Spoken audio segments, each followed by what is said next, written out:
inside dog, make sure they're contained, not where the mailman's going to go. Other tips include keeping your dog on a leash or in another room to let the mail carriers do their job uninterrupted. Not doing so could also cost big. The Postal Service estimates on average it's a more than $60,000 insurance claim. As I always say, be safe, be safe, be safe, be safe. Reporting in Tacoma, Paul Rivera, KOMO News. Well, post office officials said you will get several warnings about your dog before they stop delivering mail to your house. And they emphasize that it could affect not just mail service to your home, but in the entire neighborhood as well.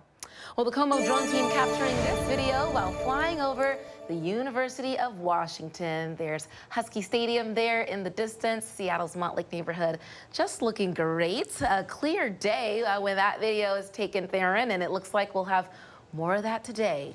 Oh, yeah, more sunshine not only today, but the next several days. So I hope you like that. And UW campus looking beautiful right now, and probably your own neighborhood with plenty of greenery, thanks to all the rain of late, several inches of rain over the last several days. Take you all the way up to Whidbey Island, and you can see the tide is out. And I think if you look at the screen, you can see somebody has decided to walk all the way out to the water's edge, because when the tide's out, you just can't resist to go as far as you possibly can. Maybe do some beach combing there, and nice puffy clouds to be found. And blue skies. Temperatures 56 in Tacoma, 57 for Olympia right now, 56 in Shelton, and 61 already in Friday Harbor. And we're almost at 60 degrees in Centralia with 60 for Kelso. Okay, hour by hour forecast, moving our way through 1 and 2 o'clock. A few extra clouds sort of hanging around here or there, but not much. We're going to go to the low 60s, and then we move on to the mid 60s on through 3 and 4 o'clock with plenty of sunshine through the second half of the day as we get closer to sundown. Maybe a few clouds to add some color to your sunset, but that's about it. Just kind of splitting hairs here because it's all about the sunshine today, not just today, but the next several days. We're really getting locked into a pattern where high pressure dominates our forecast into the weekend. And as we head into the weekend, got a lot of outdoor activities that are going to be going on, festivals, graduations coming up on Saturday. Should be no problem at all getting outside, because the forecast you see today is just going to repeat itself with temperatures getting warmer and warmer as we get closer to Saturday. 67 today in Shelton, same for Seattle, got 67 in Bremerton, and 63 in Bellingham out toward the coast, 62 there in Aberdeen, and 70 for Centralia. So some of our warmest temperatures will be found in the South Sound as usual, and we'll do that again over the next couple days. So temperature tracker, our warmest day will be Saturday, but the next couple very comfortable for getting outside. 71 on Thursday, you can go to 76 on Friday, upper 70s to right around 80 degrees. In fact, on Saturday, I would not be surprised if places like Lacey, Olympia, down towards, say, Kelso, probably 80 or better on Saturday. A little bit cooler on Sunday because we get a stronger onshore flow.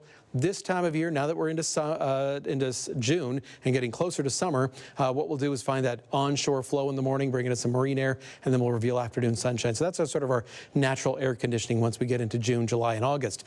There you go, extended KOMO forecast. Hard to find much difference in the days when it comes to cloud cover. Morning clouds, afternoon sun across the board there. Maybe a few extra clouds filtering your sun on Saturday. You probably won't even notice. And then dry again on Sunday, dry for Monday and Tuesday. Temperatures a touch cooler. I think a lot of folks find low 70s just about perfect around here, but no rain in sight for the next 7 days. And after 2 very active weather-worn days, it is nice to calm things down around here and get back to what we should be doing in early June, and that's hanging out in the low 70s. Right? Out with the old and in with the new. Yes. I like it. For sure. That's a perfect forecast to me. Okay, let's get back to today's Who Knew question. New research shows this can make you happier at work. I feel like there are a lot of things that can make you happier at work, like the people you work with, maybe a raise. I feel like this is kind of a trick question. Right? Is the boss watching? Right, if he is. Yeah, because it's like putting your feet up on the desk, something like that can make you happier at work. I think you're probably onto something there, liking your coworkers. Liking your coworkers? I'm going to go with a raise. A raise? Well, that's a slam dunk. I'm sure that works too. Let's see what some people are guessing. Allison says good coffee. Oh, yeah, that's important. Music, according to Jeff. Music, interesting. George says bringing a pet to work. Okay. Yeah, you know, I have a friend of mine who works in an office, and he tells me that they play the same, like, 18 songs in a row, and he knows, and they play at the same time every day too. So it's becoming almost like a bit of torture. Shirley says happy coworkers. Okay, all right, kind of like your answer. Well, you can continue to send us your guesses on the KOMO News Facebook page or on X using the hashtag KOMO News.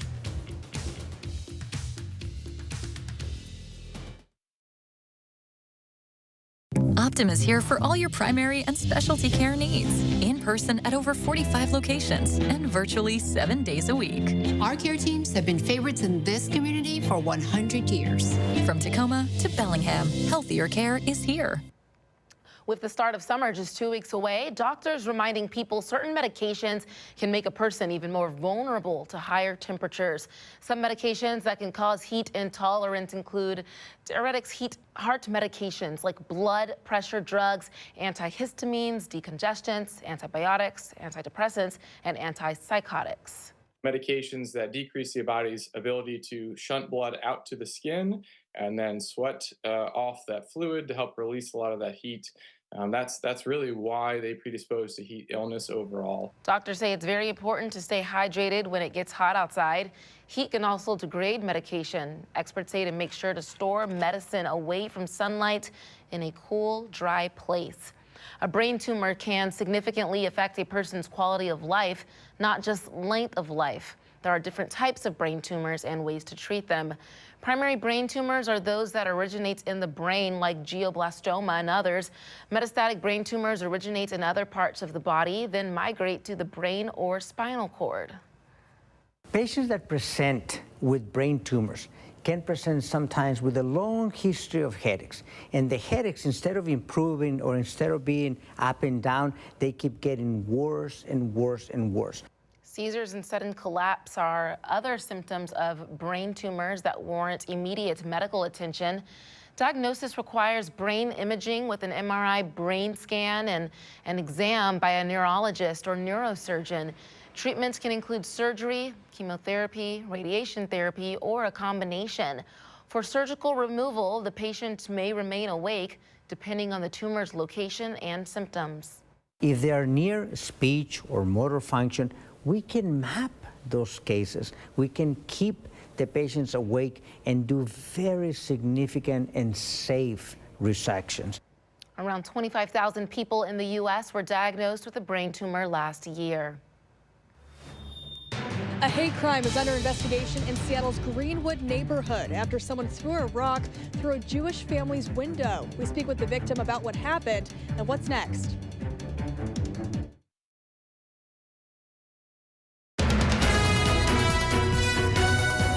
You're watching KOMO News. Eminent Police Service, how can I help you? Oh my God, finally, it wasn't working. My mom, she's dying. I accidentally shot her.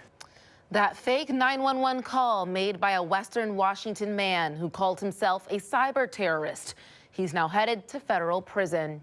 The man called in fake emergencies to 911 centers across the U.S. and Canada. He even taunted police and dispatchers while claiming that he couldn't be caught. Only on KOMO, Jeremy Harris was there as the suspect apologized in court and claimed a toxic online culture led him to put first responders and innocent victims in danger. My mom is bleeding out. My dad's running around the house with a shotgun. I'm hiding underneath my bed. I need help. Excuse me, where are you? On the line is Ashton Garcia describing horrific details to 911 dispatchers. Eminent Police Service, how can I help you? Oh my God, finally, it wasn't working. My mom, she's dying. I accidentally shot her. But this was all fake, and Garcia was making disguised online calls from his apartment in Bremerton, Washington. When dispatchers figured it out, Garcia laughed at them. You're doing threats that are terroristic and that they can go beyond the borders of Canada, is what I'm telling you. Oh, dog, that's wild. I'm a terrorist. You're right, I am a terrorist. Okay. But Garcia was caught, and he wasn't laughing in federal court when he learned he'd spend 3 years in federal prison. We're not really sure still why he targeted our community.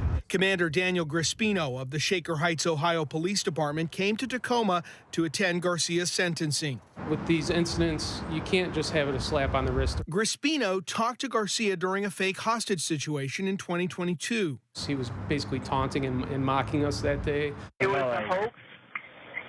Yeah, that's funny though. People in the online community recognized that this behavior wasn't okay, and they came forward to law enforcement anonymously. Federal prosecutors say Garcia knew he was hurting other people, and this fact did not dissuade him. It delighted him. Terrorizing other people was not merely incidental to his criminal behavior, but rather the entire point. And we're committed to holding people accountable. So even though he believed that he wasn't going to be caught, certainly we were able to investigate, and law enforcement did a great job of finding him. In Seattle, Jeremy Harris, KOMO News. Prosecutors say one of Garcia's victims was a 12-year-old girl who he met in an online kids video game platform.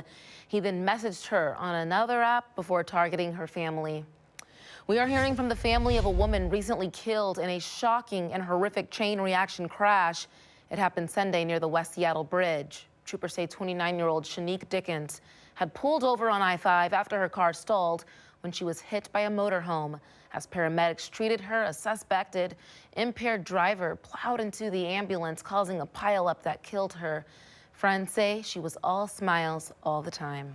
I think she just reflected the love that she was searching for in this lifetime, and so she wanted to everybody to feel that same love that she was looking for. The man accused of hitting the ambulance was arrested. If a medical examiner determines Dickens would have survived the first crash, he could face charges for vehicular homicide. There's a renewed push for the public to report hate crimes. This comes as police investigate who threw a rock through a Jewish family's window in Seattle. Now a city council member and the American Jewish Committee are calling on the public to help. KOMO's Jackie Kent spoke with the victim. The damage is visible above a window panel where a sign on display reads, "Seattle stands with Israel." The Jewish man who lives here, who worries for the safety of his wife and 2 young kids, says he takes this scene personally. Very reminiscent of what happened in Nazi Germany.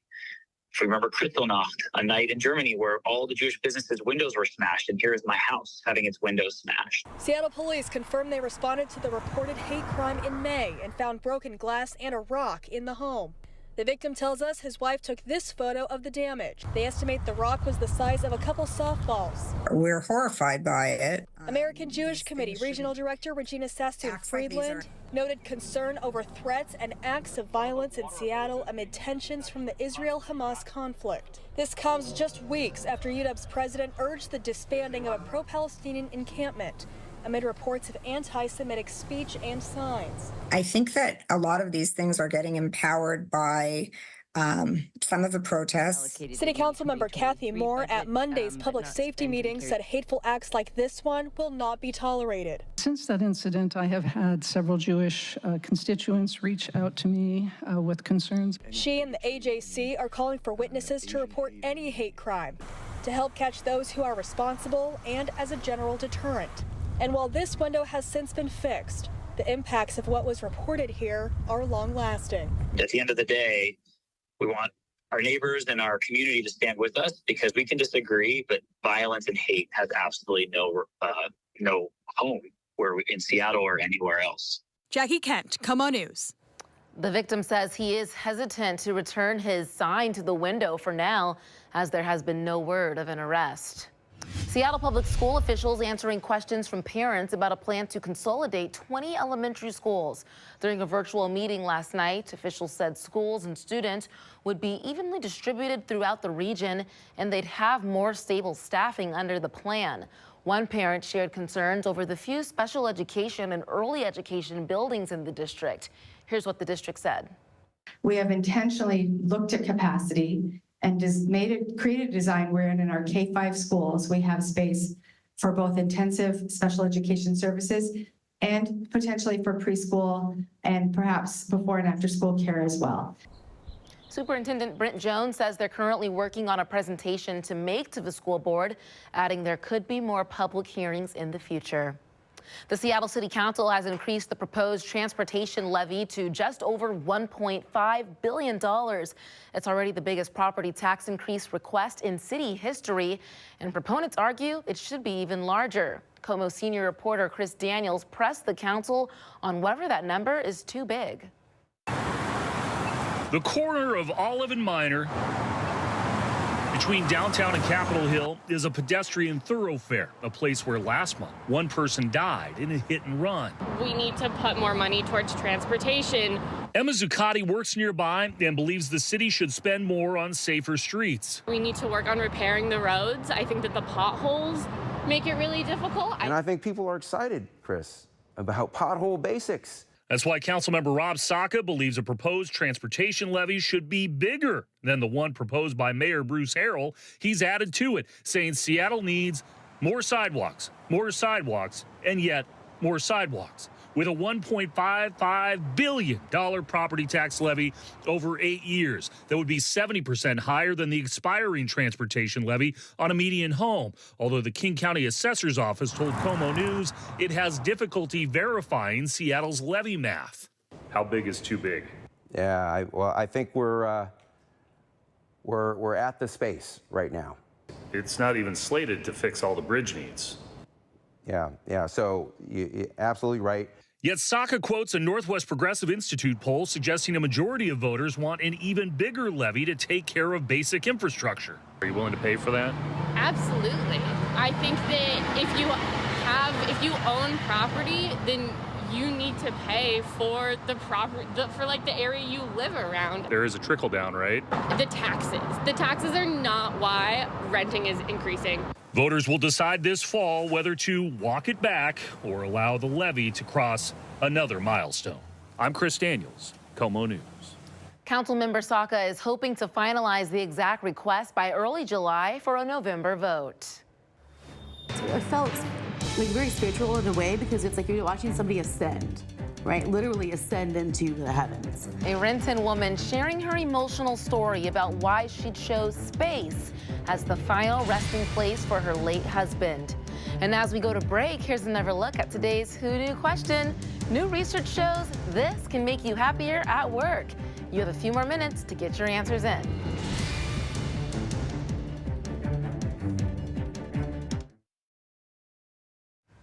It's an uncomfortable thing to think about, what to do with a loved one's remains after they pass.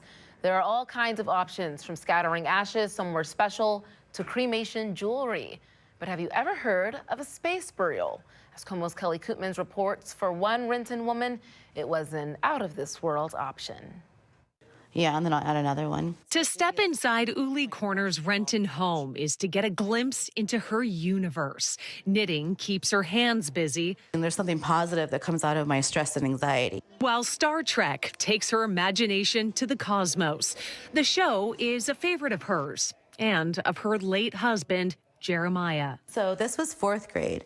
Dreams of exploring the final frontier, born and documented when Jeremiah was just a child. I went to go to the Air Force Academy from high school. I went to serve 20 years and then go into the astronaut program for 20 years and then retire. So when Jeremiah died of an aggressive autoimmune disease in 2022, Uli faced the decision of what to do with his ashes.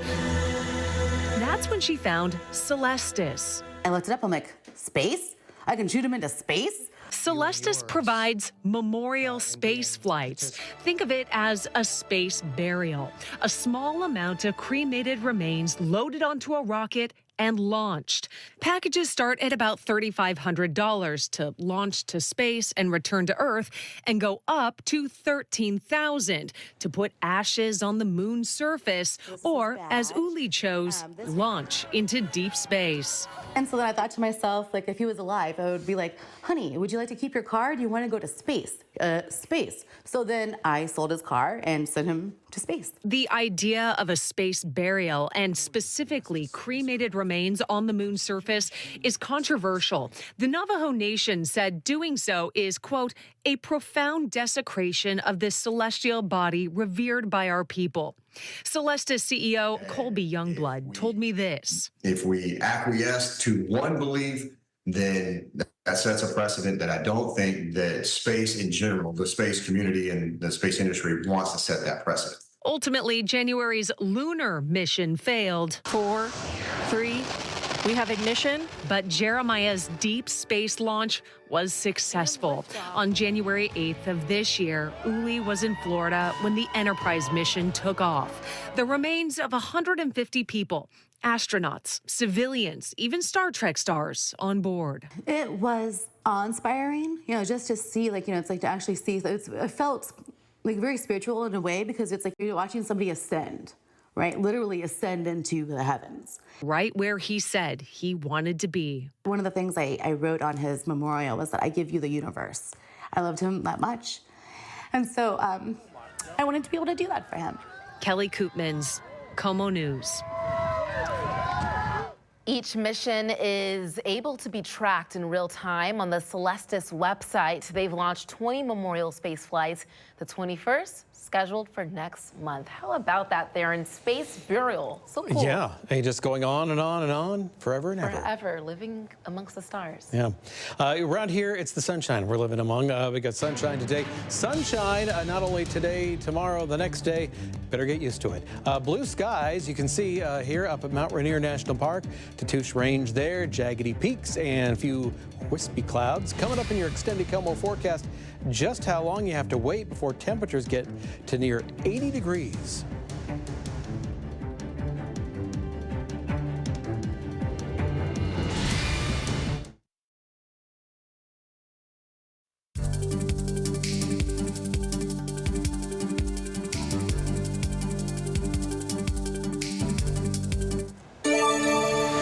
Now let's take a live look outside, right outside of Como Plaza there, that fisheye camera looking up at the Space Needle. It's going to be a gorgeous day, Theron, and the next few days. I'm excited about this. Yeah, even into the weekend, we're talking about sunshine and warmer temperatures around here.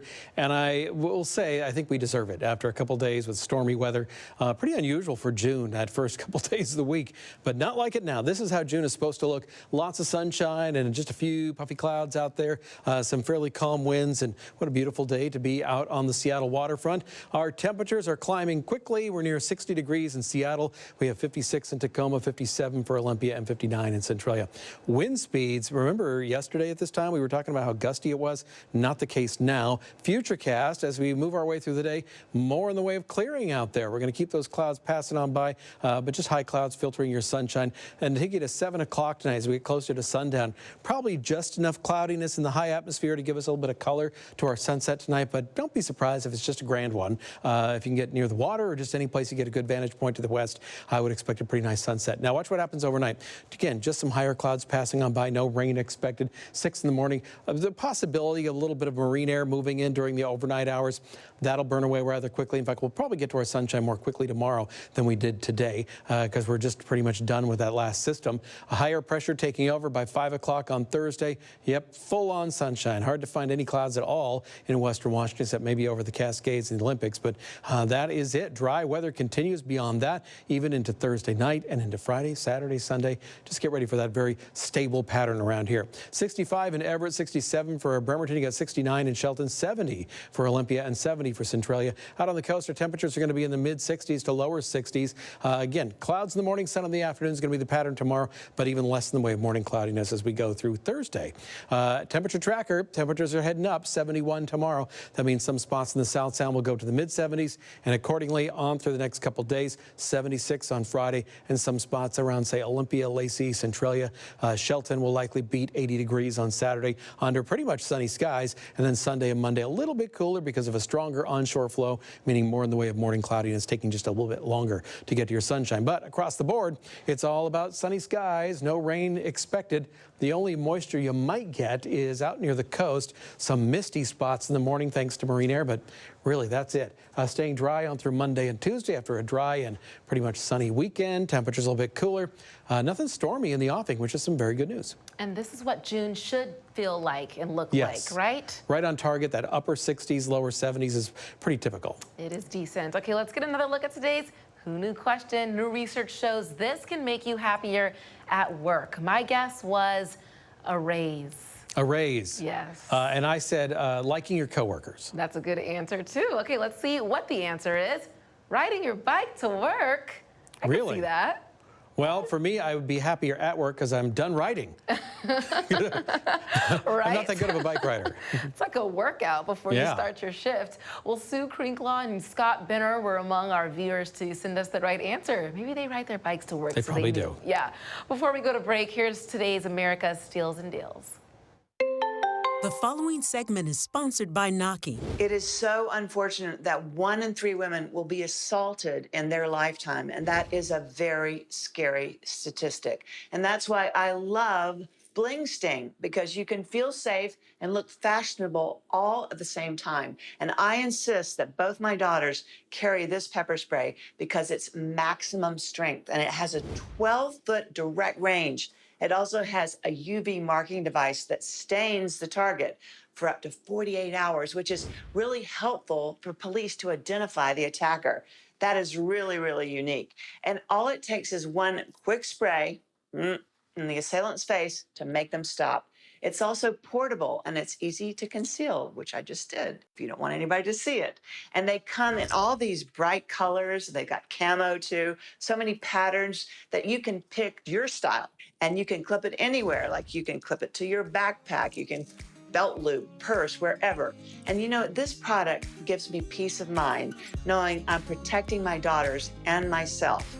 And right now, this is really, really great. We are offering 25% off the Bling Sting pepper spray. So head to asadeals.com for this exclusive offer. They're gonna go fast, so you wanna get this right away.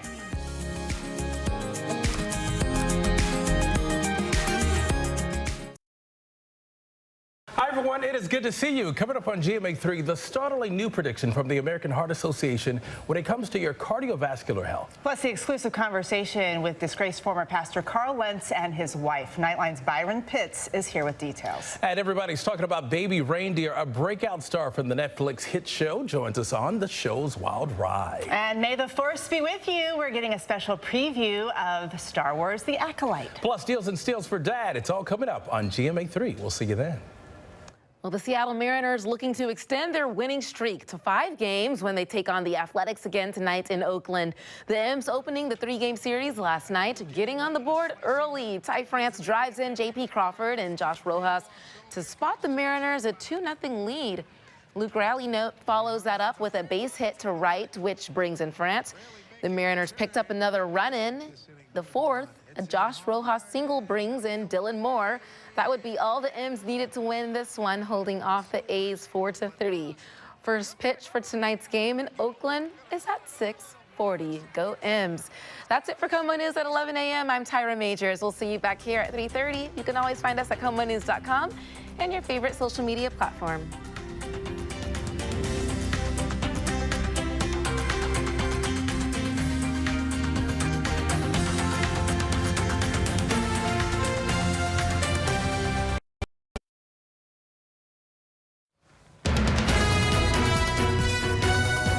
You're watching KOMO News. Seattle's Amanda Knox back in an Italian courtroom this morning. An appeals court reconvicting her of a slander charge. What her lawyers are saying about the ruling this morning. The third time's the charm for Boeing's long-delayed Starliner spacecraft with astronauts on board. NASA launching it on a rocket from Cape Canaveral this morning. And body cam video shows police pulling over a driver known as the Belltown Hellcat. Why neighbors say they are fed up with this car and why the city now wants to fine him thousands of dollars. A big morning for Boeing and NASA, the long-awaited launch of the Starliner spacecraft with 2 astronauts on board. Very cool. The Starliner blasting off on an Atlas rocket from Cape Canaveral in Florida this morning. It's the first time the Boeing-built spacecraft has carried a crew into space. Starliner is now on its way to the International Space Station. Veteran NASA astronauts Barry Butch Wilmore and Suni Williams are set to dock with the space station tomorrow morning. The mission already about 4 years behind schedule, repeatedly grounded by software glitches, fuel valve and parachute problems, along with 2 scrubbed launches. Mission managers talking about this morning's successful launch. I see the hard work of the team and just felt, a sense of accomplishment from watching the team work so hard, of getting this first step done, of getting Butch and Sunny on orbit, getting a couple burns executed. It was a bit of an emotional time for me because you just see how hard people work and they put their blood, sweat, and tears into it every day of their life. Starliner's crew will test the craft system while in space and deliver supplies to the space station. The entire trip expected to last about 8 days before they return to Earth. New this morning, Seattle's Amanda Knox back inside an Italian courtroom. An appeals court there reconvicted her for slander. Today's ruling squashing Knox's hopes of removing a legal stain that has persisted for years after she was finally exonerated in the 2007 murder of her British roommate while the two were exchange students in Italy. As Como's Holly Menino reports, Knox came to the court in Florence with the goal of clearing her name once and for all.